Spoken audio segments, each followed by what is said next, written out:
o filme mostra muito isso. Ele com o carro, né?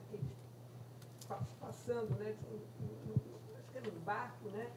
E já tem aquele olhar. Sim, a balsa, que eu queria trazer o recorte. Já tem ali. Ali, quando eles se olham ali, exatamente. eles já disseram tudo pelo olhar, né? E é um outro traço fundamental na obra de Marguerite, é a questão do olhar. É uma obra lacunar, até na Flip foi dito isso, né, Beth? E já essa escritora que ganhou o Prêmio Nobel de Literatura, Eline Ernaux, que estava lá na Flip, é uma escrita também, gente, que é muito parecida com a da Duras também. Ela fala do feminino, ela rasga a alma dela, ela fala do aborto. Ela fala... Gilda, mas você vê que desculpa te interromper, a Annie Ernaux, ela elabora aquilo do acontecimento, ela tem a vergonha, o lugar... E o acontecimento que é o aborto dela, que ela conta... Ela elaborou, são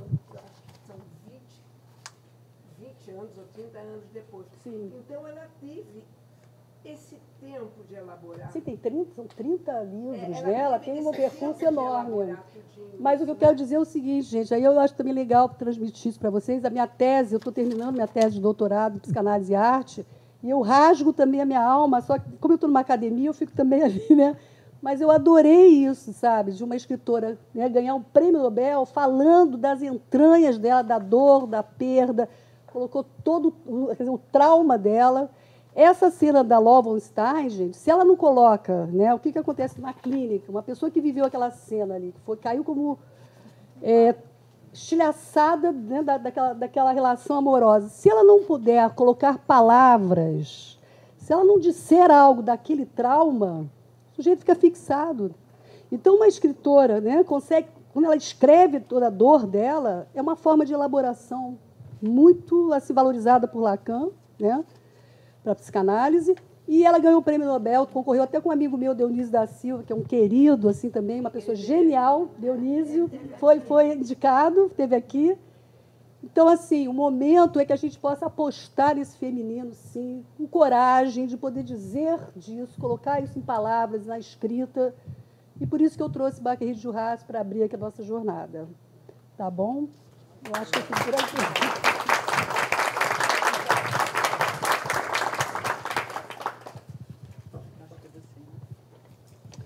Dando seguimento ao nosso evento, eu gostaria de agradecer a presença da atriz Júlia Gam. Júlia, que honra, que alegria ter você aqui. Quer dar uma palavrinha? Eu estava vendo também, fiquei até me dirigindo a ela, né? Poxa, que legal você estar aqui, uma honra para a gente.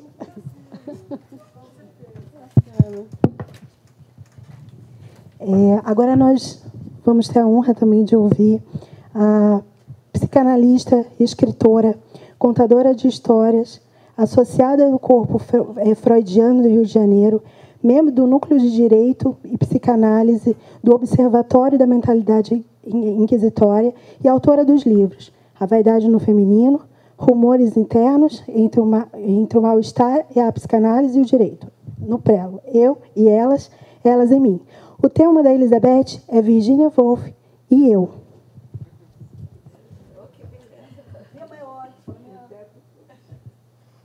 Lembrando, gente, que as perguntas e as interlocuções podem ser feitas no final, porque o texto da Elizabeth, ela pediu para que fosse corrido, tá? Mas vocês vão ter todo o tempo para conversar e para tirar dúvidas.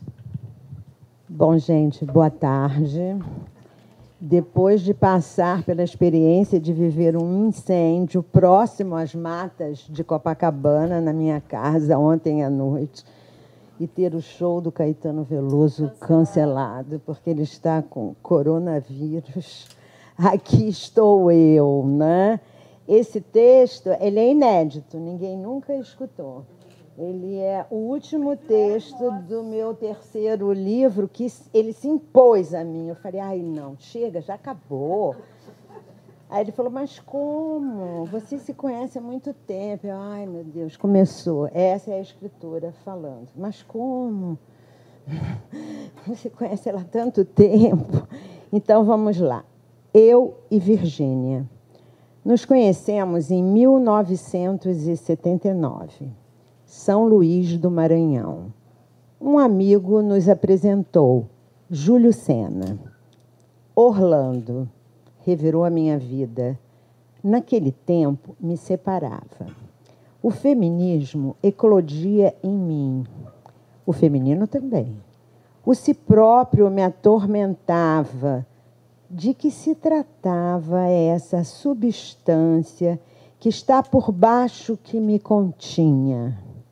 Continha do verbo conter, transitivo direto, pronominal, aquilo que em mim se encerra, aquilo que me contém, aquilo que me consiste. Que matéria é essa que me abriga? Uma trama poética que anuncia meus ditos e minhas desditas? No velho livro Orlando, que revirou minha vida, nenhum grifo meu, apesar da intimidade. Enfol, é uma palavra em alemão que eu não sei falar. Enfol, uma queda para dentro, associação livre. Alguma coisa na fala dela caiu em cima da minha escuta. Era assim que lia, escutando. Minha leitura virou outra com O maiúsculo. Travessões apareciam. O espaço do entre se configurava. Aquilo que aparece no entre dos travessões, no entre das interrupções. Espaços livres para que outras falas desconhecidas caíssem dentro de mim, falassem de mim, enfol, associação livre. Inspiradas por ela, Virgínia, fui marcada dentro, no antro de um si próprio que não existe em mim. Nunca mais esqueci Virgínia. Ela me acompanha. Seu retrato na mesinha de cabeceira. Não sabia, antes de Virgínia, que o que me aprazia era uma escrita que escorria, levada pelo fluxo, fluidez. Ora fluía como um filete d'água que se desviou de um igarapé. Ora, a escritora arrastada pela pororoca amazônica. Ora, silenciosamente, escorriam filetes d'água que escapavam de alguma pedra que se colocou numa encosta. A fluidez dá o fluxo das frases que vão escorrendo de nossas profundezas subterrâneas, levadas pelo fluido que existe no viver. O rio que corre, a lagoa que repousa em sua placidez enganosa, o mar que agita assombros. O diário, que escrevo desde os 12 anos, puxava essa escrita e fazia as palavras caírem dentro de mim. Enfol, associação livre. Escrevia num ritmo em que o acaso do inconsciente editava as palavras. A vida resplandece, como diz Lacan. O mistério se recoloca, como diz Alain de Dievail. A vida flui, como diz Virgínia. A vida é um halo luminoso, invólucro, semi-transparente, que nos circunda desde o começo da percepção até o fim, instante do escoamento misterioso desta coisa perecível, a vida. Virgínia. O meu jeito de escrever é cheio de reticências e travessões. Também é um jeito que tenho de pensar. Entre os travessões é uma música que aparece, um índio descerá de uma estrela colorida, brilhante. Uma frase que canta nos meus ouvidos. Posso ficar pensando no que é bom. Tudo do Caetano. Já que você não vai lá hoje, né? Ele aparece em quase todos. Uma pergunta que gruda em mim. Como assim, Orlando? Reticências de um rumorejar que fica daquelas palavras que não se dizem, porque ainda não chegou o instante delas existirem. Depois daquele dito, fica um eco que não se diz. A vida é outra, com O maiúsculo. Recomeça o tempo todo. Daí as reticências. Diz Alain Didier Weil, e se o mundo recomeça, isso quer dizer que a cada segundo ele é novo. Ele é sempre novo e jamais idêntico a si mesmo. E nós somos, como pergunta Lacan, e não quem somos, como perguntava Freud? O rumor vem do mar, diz Virgínia. Velhas ondas que há milhares de anos vêm rebentando exatamente dessa maneira. Mas entendo que jamais expressaria isso. Isso o quê? Virgínia queria expressar a coisa, soletrar a vida, palavras que dissessem o isso com I maiúsculo, diz ela. A primitiva alegria pura do jardim, quero dizer. É possível dizer a primitiva alegria pura do jardim? Ela almejava isso. Virgínia queria falar das marcas do dentro, marcas de nossa experiência em viver, vestígios, indícios, lembranças, memórias, traumas, do dentro que já traz o fora. A banda de Mébius é a inspiração. Olhe para dentro e a vida, ao que parece, está longe de ser assim. Onde fica esse dentro que Virgínia almeja escrever? Em seus próprios sentimentos, como ela dizia, sentimentos dela e dos personagens. Ela queria compor um movimento em que a coisa se faz e se desfaz sem cessar. Aquilo que não para de não se escrever? Virgínia nos lança nas sensações. Ela projeta em desordem o pacote confuso das impressões a fim de apanhar, por meio de relâmpagos isolados e descontínuos, uma realidade contínua, diz Nathan. Vislumbra evocar um espírito que flutua nas águas obscuras do inconsciente, desconhecido, passível de se decifrar aos pedaços, contornos e bordas, tessitura das palavras que nos tramam, diz ela. Inútil querer fazer o inventário das pessoas, a soma total. Só se pode apelar para indícios. O que importa é o que cai dentro.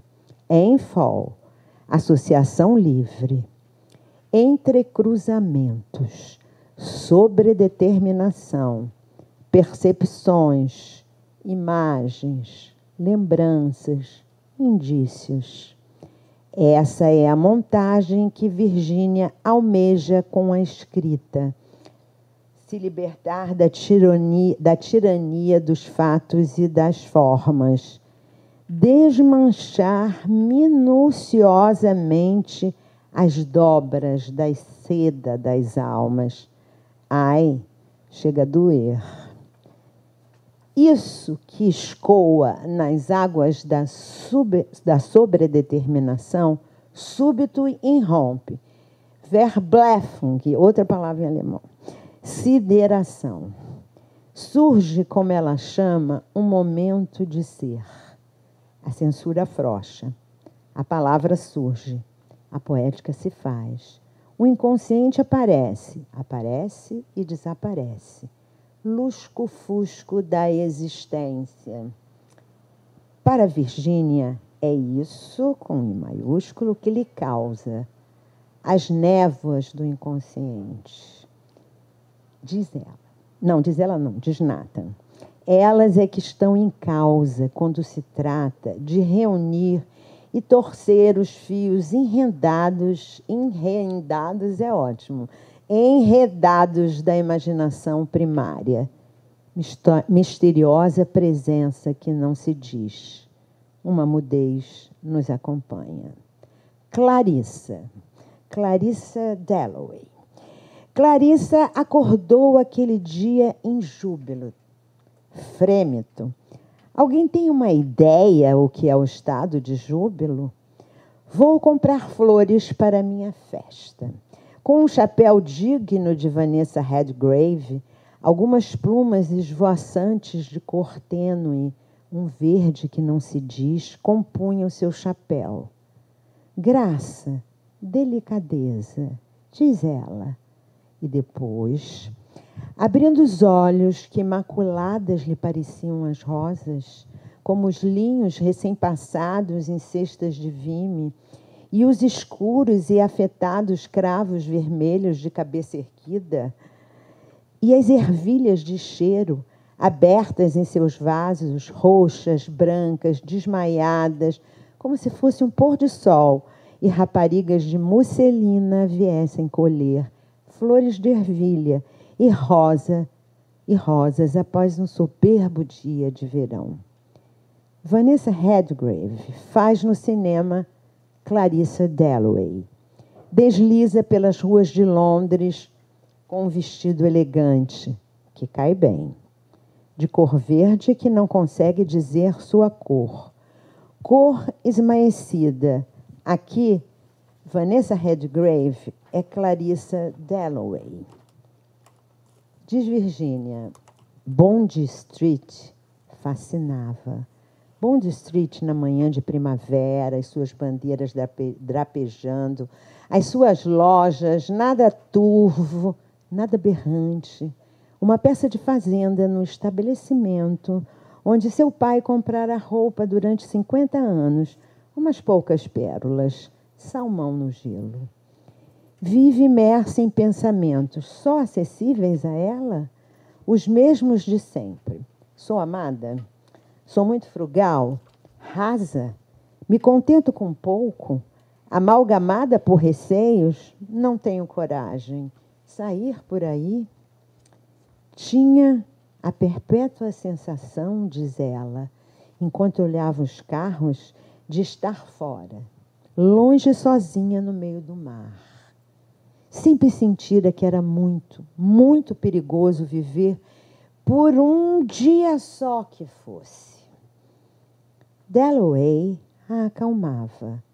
Dalloway abranda seus fantasmas, a morte, o assombro, os espectros, aquilo que não se diz, aquilo que não tem marcação no inconsciente. A morte perscrutava sua alma o tempo todo. O Big Bang marcava as horas o tempo todo, hora a hora, diz ela. Importava mesmo que tivesse que desaparecer um dia, inevitavelmente? Tudo aquilo continuava sem ela. Sentia-o. Ou seria um consolo achar que a morte acabava com tudo absolutamente? Diante de tanta covardia, não era melhor se jogar da janela como Sétimos? Sétimos sofria de ataque retardado de guerra, fraseado que a Inglaterra daquela época encontrou para falar daquilo que Freud havia recém-nomeado como mais além do princípio do prazer, a pulsão de morte, polêmica até os dias atuais. Não se esqueçam que foi na gráfica do Zulf que foi impresso pela primeira vez a obra de Freud na Inglaterra. Traduzido por James Strachey e sua esposa Alex, da turma de Bloomsbury, da qual Virginia fazia parte, junto com os irmãos Strachey e outros. Em particular, quero destacar Linton Strachey, que me encanta. Sobremaneira sua vida amorosa. Nesse grupo, a sexualidade deslizava entre as possibilidades que o campo do sexual promove. Os enlaces sexuais e amorosos escapavam das tradições da época. Diz Virgínia, mas essa questão de amor, pensou tirando o casaco. Isso de enamorar-se de mulheres, Sally Selton, por exemplo, as suas relações de antigamente com Sally Selton, não havia sido amor, afinal de contas? Clarissa e Sétimos. Sétimos, o jovem condecorado por sua coragem na guerra. A guerra já havia acabado, mas Sétimos continua nela. Escutava. Um pardal pousado na grade em frente piou. Sétimos, Sétimos, 4 ou 5 vezes.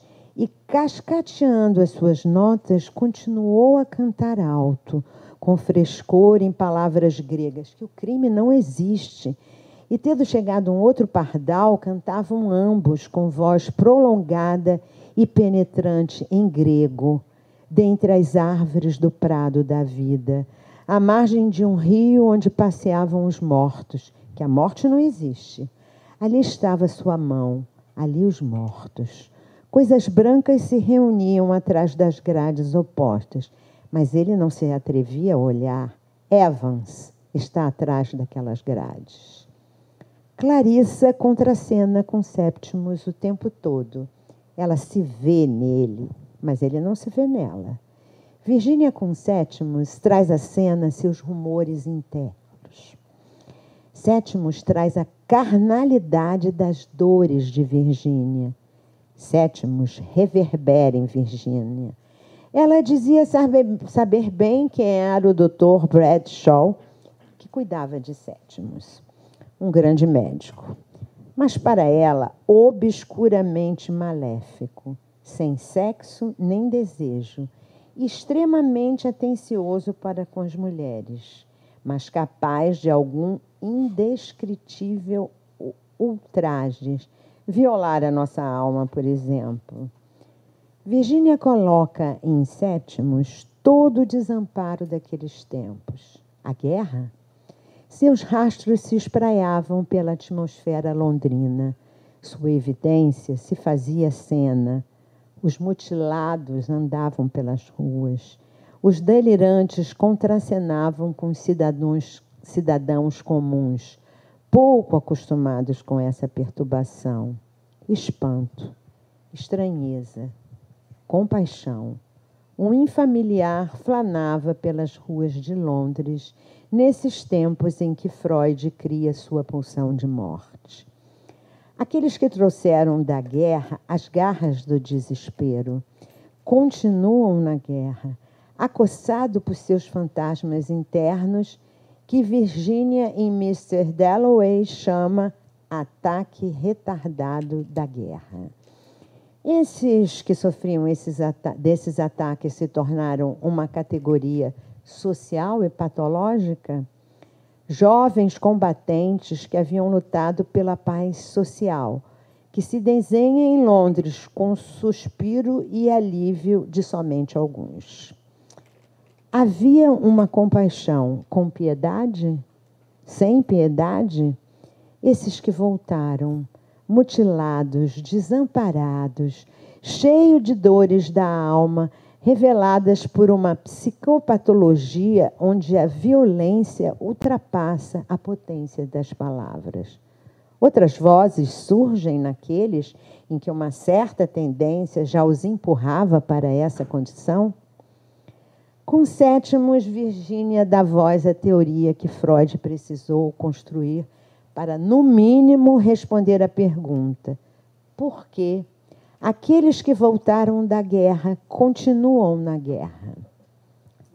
As Horas. As Horas, o primeiro título para Mr. Dalloway, incluía a marcação sonora do Big Bang. Marca a cada hora o frêmito de viver, de morrer, com a morte. Tudo acabaria para sempre? Enquanto ela continuava a viver, diz Virgínia, o relógio batia. Agora a Clarissa é Julianne Moore, que encarna uma dona de casa, Laura, nesse pós-guerra no filme As Horas, com aquela estonteante trilha sonora de Philip Glass Sensacional. e direção de Stephen Daldry, E a interpretação dela é uma coisa sensacional. inspirada na obra literária de Michael Cunningham. Mr. Brown é Laura no filme As Horas. Lê Mr. Dalloway. Deixa seu filho com a senhora Letch. Ele, Rich, sabe que apesar daquele sorriso harmônico, aparentemente feliz, um tanto estranho, se notarmos em seu olhar, o vazio a hipnotiza. Parece estar suspensa diante da possibilidade de um ato trágico. Arrebatada pela sua solidão, ela arquiteta um ato trágico? Se matar, os espectros a rondam. Faz algo em comum, vai até um hotel, deixa o filho com a senhora Letch. Não precisa se preocupar. Cunningham ficou deitada na cama, com o livro nas mãos, sentindo-se vazia, exausta, por causa da criança, do bolo, do beijo. Será que é assim enlouquecer? Laura o tempo todo mostra no um semblante em que uma nesga de infelicidade profunda aparece. Ela disfarça bem, mas seu filho Rich percebeu que alguma coisa ali desencaixou. Sua mãe está num solitário desamparo, que você falou do solitário. Ele vê o desamparo. O marido não vê o desamparo. Sua amiga Kitty, uma alusão à amiga Sally de Clarissa Dalloway, também parece não notar a agonia de Laura. Ela disfarça bem. Então, Laura consegue derrubar o comum do seu dia a dia e chegar até um quarto de hotel. Mesmo desajeitada e anunciando na recepção do hotel que seu marido virá buscá-la, mentira que aparece em seu semblante, ela vai adiante e chega ao seu quarto. Deita, lê Mr. Dalloway. Pensa em se matar?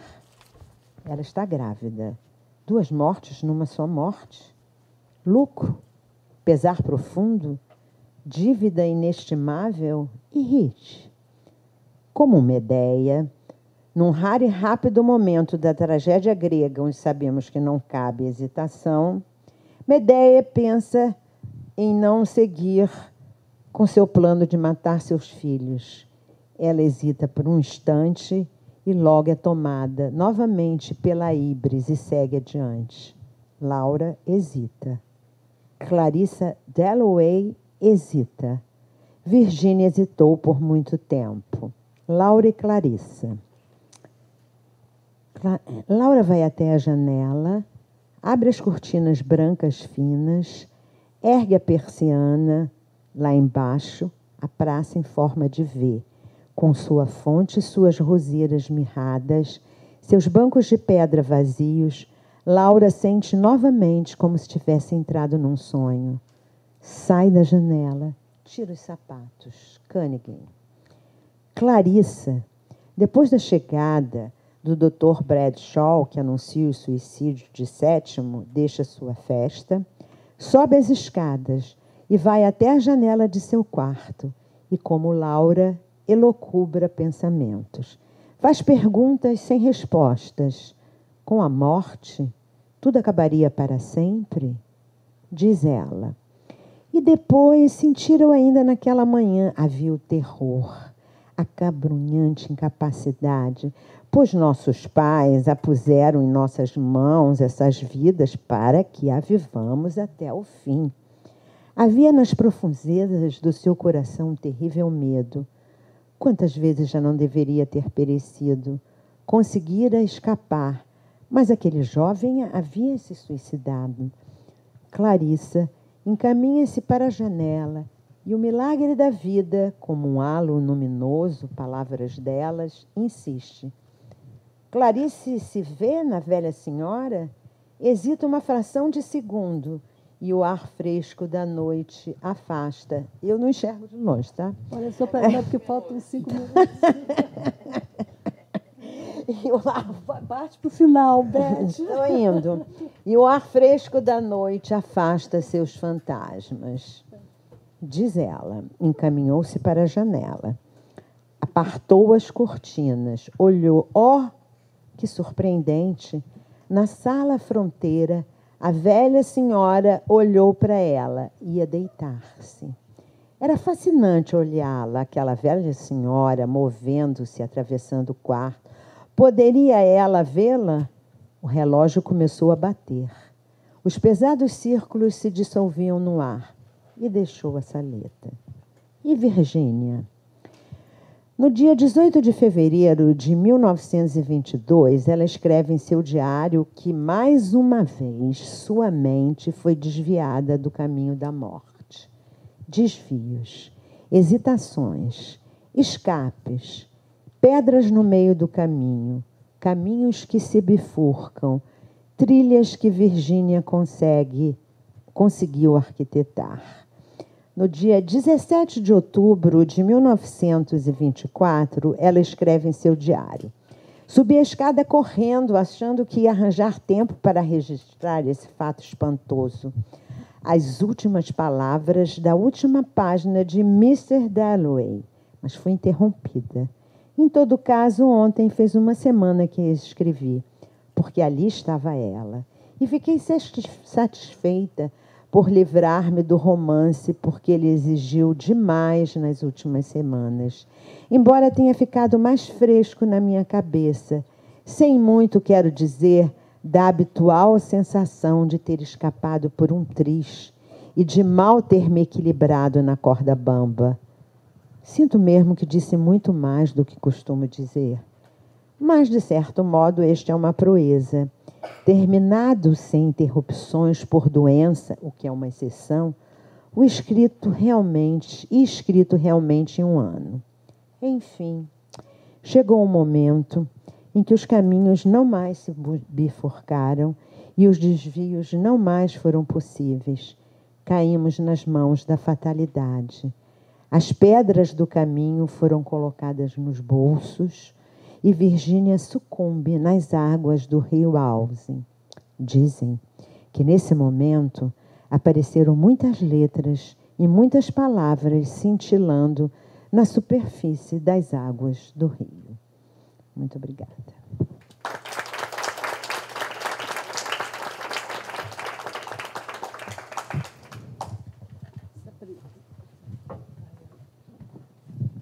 Gente, ela terminou em cima. Eu já estava preparando. Ela foi pontual. Treinou mesmo. Foi. Pontual. Poético, né? É o último escrito do meu terceiro livro, que está no Braille. Ela é uma escritora, ela escreve muito bem, ela escreve desde os 12 anos. Eu pensei que fosse a Virginia Woolf. Não, ela escreve muito melhor. Porque eu falei assim, ela traduziu uma coisa tão linda. Não, eu enquanto Eu fui ao banheiro quando você começou, então não sabia quem é que você estava lendo. O que você estava lendo, entendeu? Não, e essa Beth, Bonito isso. Aí eu falei, parece com a Virgínia. Aí eu li e falei assim, e Beth, esse final de vida dela encheu os bolsos de pedra, né? Para não, né? Foi um ato decidido mesmo, a passagem ao ato, né? Passagem ao ato em psicanálise é suicídio. Ela foi mesmo com tudo, né? Para essa cena.